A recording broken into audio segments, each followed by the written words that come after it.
Lo dijo en la primera hora. El sábado fue el primer debate del proyecto de ley orgánica para enfrentar el conflicto armado, la crisis fiscal y social. Originalmente el Ejecutivo envía ese proyecto planteando el aumento del IVA del 12 al 15%. En el curso de la construcción del informe para primer debate se incorporan algunos elementos que se eleve permanentemente del 12 al 13%, o sea, un punto que se eleve temporalmente del 12 al 15% durante 3 años, 2024, 2025, 2026, que se grave con una contribución especial a la banca y que se grave con una contribución especial a las grandes empresas, así como que se reformule la tarifa del impuesto a la salida de divisas. El debate no fue tan largo, intervinieron 18 legisladores hasta que fue cerrado el debate, pero están claras las posiciones. O sea, del debate, Belkis, amigos y amigas, quedaron clarísimas otra vez las posiciones de algunos sectores. Uno de esos, Revolución Ciudadana. Le quiero preguntar a Blasco Luna, vicepresidente de la Comisión de Desarrollo Económico y asambleísta azuayo por Revolución Ciudadana. Gracias por conectarse a este espacio, estimado legislador. ¿Qué sensaciones le dejó el primer debate del pasado sábado? Bienvenido, buen día. Gracias, Fabricio. Belki, mi saludo para la ciudadanía. Abrazarle, Belki, por la situación que vivió usted, su familia, mi sentida condolencia, y a todos los ecuatorianos que lamentablemente están pasando por momentos difíciles. Una puntualización nada más, Fabricio, de la provincia del Cañar, al ladito de la Azuay, asambleísta por la provincia del Cañar. Luego de que dije Azuay me acordé que usted es de Cañar, pero alguna vez me dijeron que Cañar es la única provincia después de Quito que tiene el aeropuerto en condiciones internacionales, fuera de la ciudad, decían algunos. La única provincia que tiene el aeropuerto a 30 minutos en el Azuay. Me van a matar los cuencanos, pero bueno, gracias por la corrección. Bueno, entremos en materia. ¿Cómo vio el debate? Correcto. Efectivamente, el día sábado llevamos adelante el debate conforme lo estipulado por la Ley Orgánica de la Función Legislativa. E hicimos algunas puntualizaciones porque han querido vender la idea que la única salida y solución es el incremento del IVA. Y han incorporado supuestamente algunas observaciones. Decía la presidenta de la comisión, 8 de 10 observaciones. Y yo le objetaba y le decía, si la ley tiene únicamente 4 artículos, ¿cómo es que incorporaron 8 peticiones de las que se realizaron dentro de la comisión? Entonces, dejando claridad de que no es tanto así. Hablan de que ahora será el incremento del IVA, como usted bien lo decía, de manera permanente al 13% y por 3 años al 15%.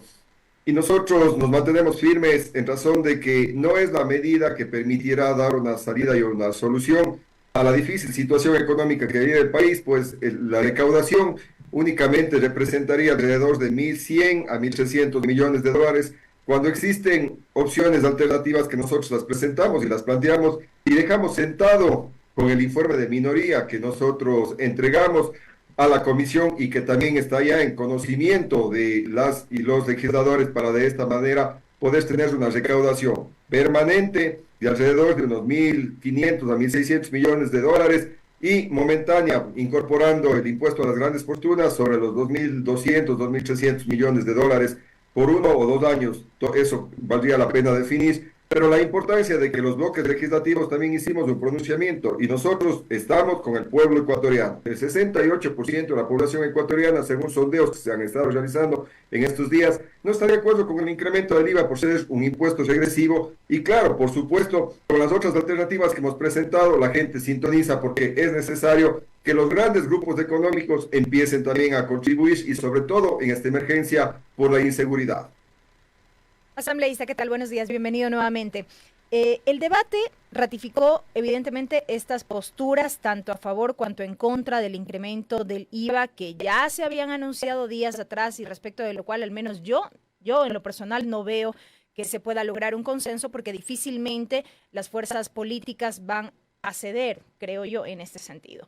Ustedes alertaron que hubo planteamientos que no se acogieron finalmente en el informe para primer debate y ahí yo le pregunto, ¿cree usted o hay la esperanza de que parte de aquello que no se acogió en este primer informe pueda ser plasmado en el informe para segundo y definitivo debate para encontrar una salida, una solución, digamos así, frente al objetivo que busca el gobierno nacional de recaudar recursos para atender esta crisis de seguridad en el país? Esperemos que el gobierno escuche el clamor de la mayoría del pueblo ecuatoriano, porque ese es el mensaje que nosotros estamos trasladando a través de la Asamblea Nacional y que, por supuesto, tome en consideración estas otras alternativas. Por ejemplo, creería yo de que el gobierno debe estar analizando en vista de que no nos ha convocado todavía a la comisión para tratar los aportes que se hicieron en el primer debate. Generalmente en los dos proyectos de urgentes anteriores, lo que hacía era de manera inmediata, una vez que se cerraba el primer debate en el Pleno de la Asamblea Nacional, nos convocaban para 48 horas. Ya llevamos ya prácticamente más de 48 horas y no hemos sido convocados todavía. Creería yo que nos han de convocar para el día miércoles, pero deben estar tratando de buscar votos, pero votos debería ser con consensos y con acuerdos, no votos a cambio de prebendas o intereses personales, y eso también nosotros dejamos sentada nuestra posición. Nosotros no vamos a respaldar, a apoyar el incremento del IVA. Las demás bancadas, ha habido pronunciamientos social cristianos, ha habido pronunciamientos de algunos independientes, y creería yo que más del 50% de la Asamblea Nacional no respaldaría esta propuesta, y por ello conminamos al gobierno de que más por el contrario, acoja las otras alternativas y deje de lado el incremento del IVA, y tendría un voto mayoritario para aprobar un proyecto de ley que sí permita recaudar sin golpear a la clase media y a la clase popular. A ver, de acuerdo a lo que de lo que usted está diciendo, asambleísta, entonces ustedes en ningún sentido van a flexibilizar su posición respecto del IVA, ni siquiera planteando un IVA temporal, asambleísta Luna. No, en lo absoluto, porque hay otras alternativas que sí van a permitir también recaudación y más efectiva y eficiente, porque el IVA, lo que ellos estipulan recaudar, iría a las arcas fiscales, no es un impuesto que se direccionaría específicamente al tema de seguridad, ya lo han dicho, utilizarían para educación, para salud. Entonces el proyecto de ley fue enviado con el objetivo específico de combatir la inseguridad. Entonces, desde ahí ya les empezamos nosotros observando. Nuestra posición es que no, el IVA no. Opten por las otras alternativas y estaremos para respaldar y apoyar, dejando de lado el IVA. Si uno revisa el informe oficial de la comisión, el que se debatió el pasado sábado, allí, por ejemplo, estaba el IVA. Saquemos lo del IVA. Con lo otro que se incorporó, ¿están de acuerdo? Con la contribución de la banca, con la contribución de las grandes empresas y con la reformulación del ISD, ¿con lo otro están de acuerdo? Ahí está la trampa, estimado Fabricio y estimados ciudadanos, porque ponen para decir de que están acogiendo y señalan.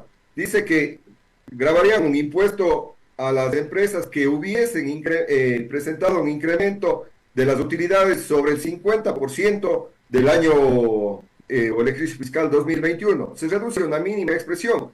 La recaudación sería máximo, en nuestros cálculos, 150 millones de dólares, cuando nuestra propuesta es que se grave con un 3% permanentemente a las empresas, ¿no es cierto?, en función de sus ingresos. Eso sí nos permitiría una verdadera recaudación sobre los 700 millones de dólares. Entonces, no es que se ha acogido la propuesta, sino han reformulado y han planteado una idea para, entre criterio de ellos, hacer de eso que ya les están grabando a sector que tiene ganancias extraordinarias o utilidades extraordinarias. Y de igual manera, la banca. Nosotros el planteamiento que realizamos es que se grave en función de las ganancias extraordinarias sobre los 10 millones de dólares con el 25%, del 50 hasta 100 con el 30 y de 100 en adelante con el 35%. Ellos le bajan los porcentajes al 10, al 15 y al 20%. Disminuye el porcentaje de recaudación. Y nosotros planteamos también de que se incorpore a sectores como las farmacéuticas o el mismo sector de la minería. Y lo que hace relación al ISD,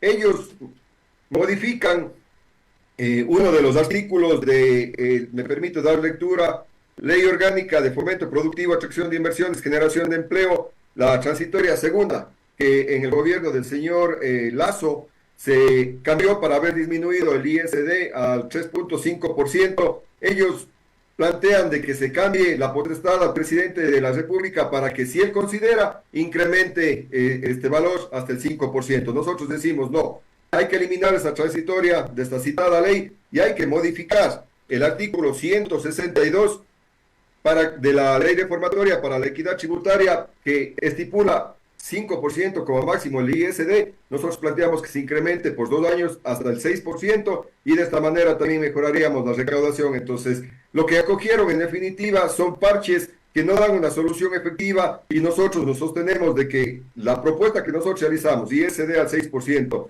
la contribución para las grandes fortunas, de igual manera para los bancos, el impuesto a las ganancias extraordinarias y del 3% el impuesto a los ingresos gravables, ello sí nos va a permitir tener esta recaudación que bordearía 2.200, 2.300 millones de dólares y de esta manera solucionaríamos ese déficit fiscal que existe, sobre todo para atender el ámbito de la inseguridad que vive el día de hoy el país. Por eso el informe para nosotros no es un informe adecuado y no sintoniza con atacar el problema que tiene el día de hoy el país por déficit presupuestario.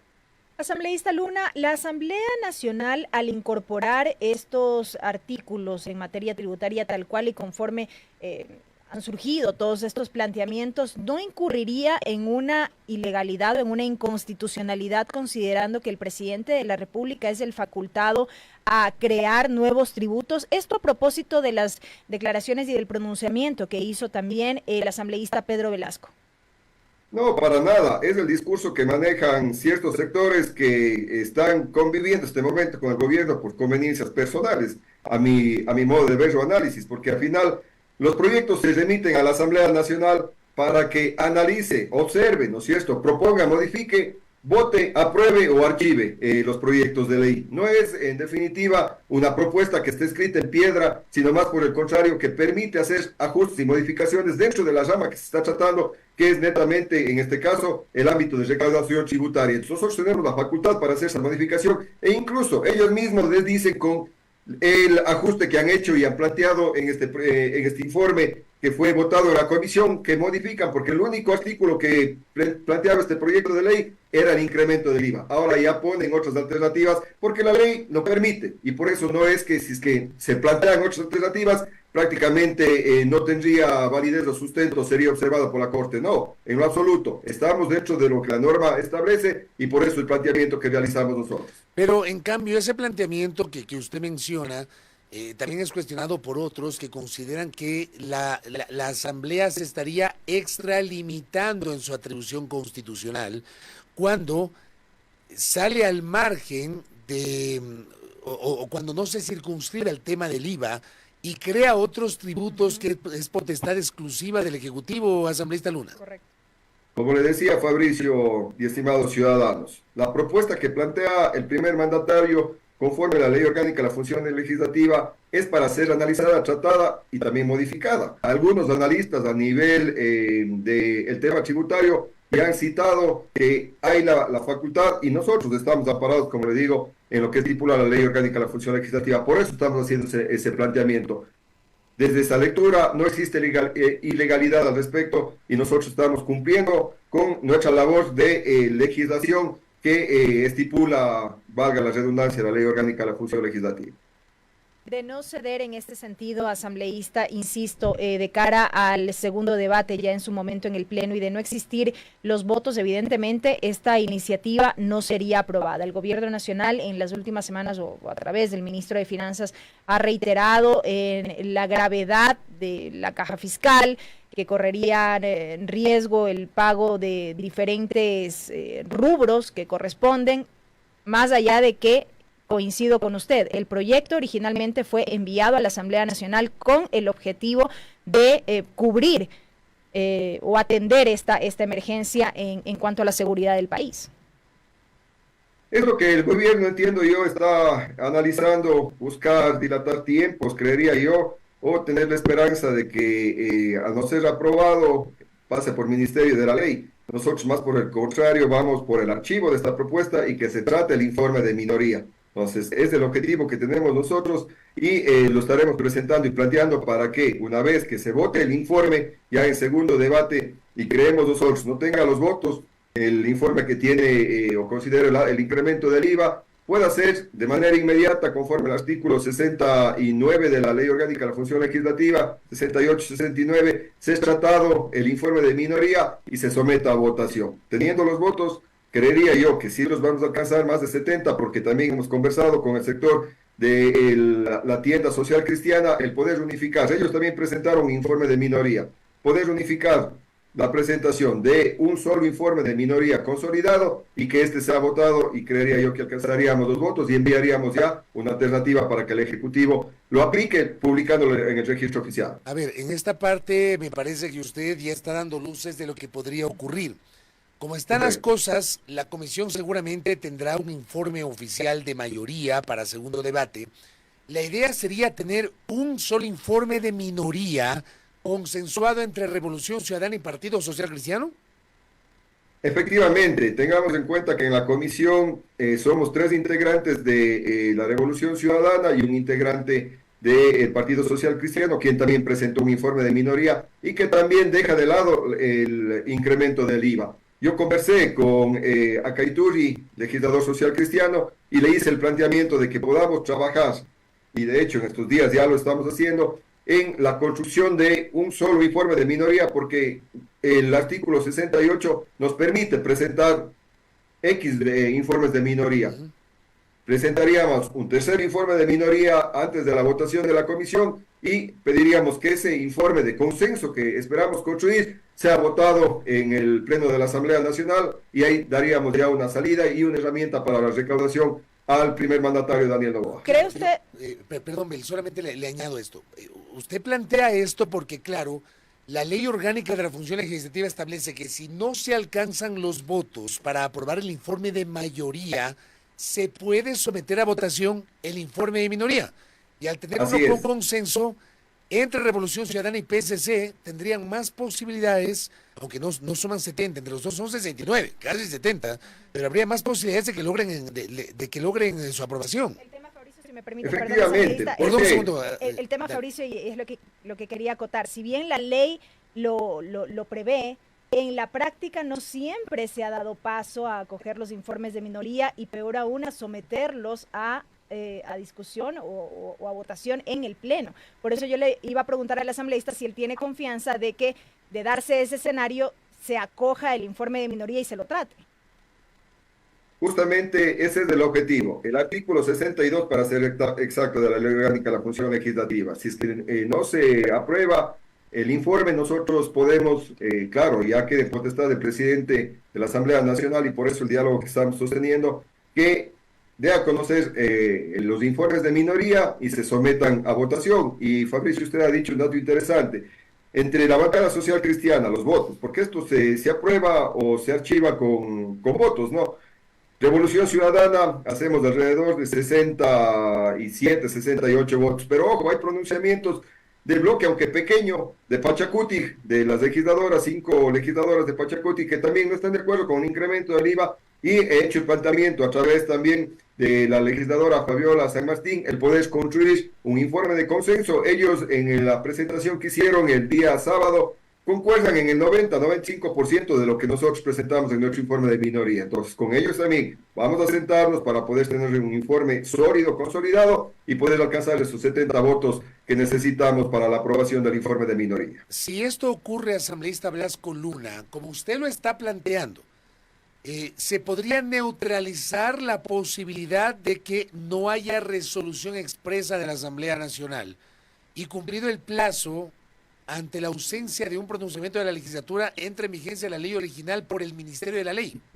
Sí, efectivamente, ese es nuestro objetivo, por eso también combinamos y hacemos el llamado para que se respete y se cumplan los plazos. Valentina Centeno deberá convocarnos ya hasta el día jueves, si no estoy mal, a la comisión, conforme a los plazos, para poder analizar los aportes que se hicieron en el primer debate, votar el informe final y que vaya al Pleno Legislativo, porque tenemos hasta el 10 de febrero para que la Asamblea se termine pronunciando, y estamos nosotros también atentos a los plazos y no se quiera hacer de que entre esta propuesta por Ministerio de la Ley, que sería nefasto para la economía de los bolsillos de la clase media y popular de los ecuatorianos. Pero si bien se evitaría de un lado el Ministerio de la Ley asambleísta de acogerse a este informe de minoría, también habría el escenario de un eventual veto parcial o total por parte del Ejecutivo, porque no fue la propuesta original, digamos, o en la que no estaría de acuerdo el presidente de la República. El presidente estaba pidiendo que la Asamblea le apoye con una propuesta de ley para recaudar recursos. Ahí se vería en realidad el objetivo, si esto que tiene. Si nosotros le damos una herramienta con un informe de minoría para una mejor y eficiente recaudación, yo como presidente pensaría dos veces porque mandaría un mensaje diciendo, no, en realidad no era ese el objetivo, sino era en definitiva únicamente grabar a la clase media y popular. Entonces ahí ya quedaría en potestad del presidente acoger una herramienta que diera la Asamblea Nacional o en definitiva someterse a los grupos de poder y terminar únicamente haciendo del Ejecutivo un espacio para servir solo a los grandes grupos. De eso nosotros estaremos atentos también, pero sí, él tendría la facultad para terminar también observando el informe que podríamos terminar aprobando en la Asamblea Nacional. Claro, el tema es que cuando hay el escenario del veto parcial, y por eso hay algunos que sostienen que la norma finalmente le da una atribución superlativa a la función ejecutiva, para que la Asamblea insista en el texto originalmente aprobado, necesita mayoría calificada de 2/3, o sea, al menos 92 votos, que es, digamos, un poco más complicado que conseguir 70, asambleísta Luna. Efectivamente, digamos así, tendrían ellos una mayor probabilidad, pero y ahí ya quedaría a la opinión pública hasta qué punto tomarían ese riesgo, ¿no? Y se mostrarían de cuerpo entero, cuál mismo es el objetivo. O sea, hacer que solamente grave a la clase popular o a la clase pobre y no tocar a los grandes grupos económicos, entonces ya ahí quedaría para el análisis también. Nosotros cumplimos nuestro trabajo, las alternativas. Correcto. Asambleísta Blasco Luna, gracias por el tiempo y por la gentileza. Creo que nos ha dado varias luces sobre lo que se viene para esta semana. Muy gentil. Gracias. A ustedes, gracias, un buen día. Gracias al asambleísta de Cañar, rectifico porque dije ahí, de Cañar, Blasco Luna, vicepresidente de la Comisión Legislativa de Desarrollo Económico Integrante de Revolución Ciudadana. Creo que nos ha dado algunos elementos allí, Belkis, amigos y amigas. Están buscando no tener varios informes de minoría, sino uno, que podría ser eventualmente tratado si es que el informe de mayoría no obtiene el número mágico de 70 votos durante el segundo y definitivo debate del proyecto de urgencia en materia económica. Y ahí será clave el rol del presidente de la Asamblea Nacional, porque yo me ratifico en lo dicho. Muy pocas veces, o yo creo, o no recuerdo, mejor dicho, en este último tiempo en la legislatura, que se haya sometido a discusión un informe de minoría. Y eso ha sido duramente cuestionado justamente por los proponentes, porque la ley lo prevé, pero muchas veces por aspectos políticos no se ha dado paso. Acuérdate lo que pasó en octubre, noviembre del 2021. No se conoció el informe de minoría, pero se lo votó. ¿Te acuerdas? Hubo 4 votaciones para la reforma tributaria que nos metió Lazo por las tranqueras. Ya hubo 4 votaciones. Fue negado el informe de minoría. De mayoría fue negado el informe de minoría que no tuvo votos.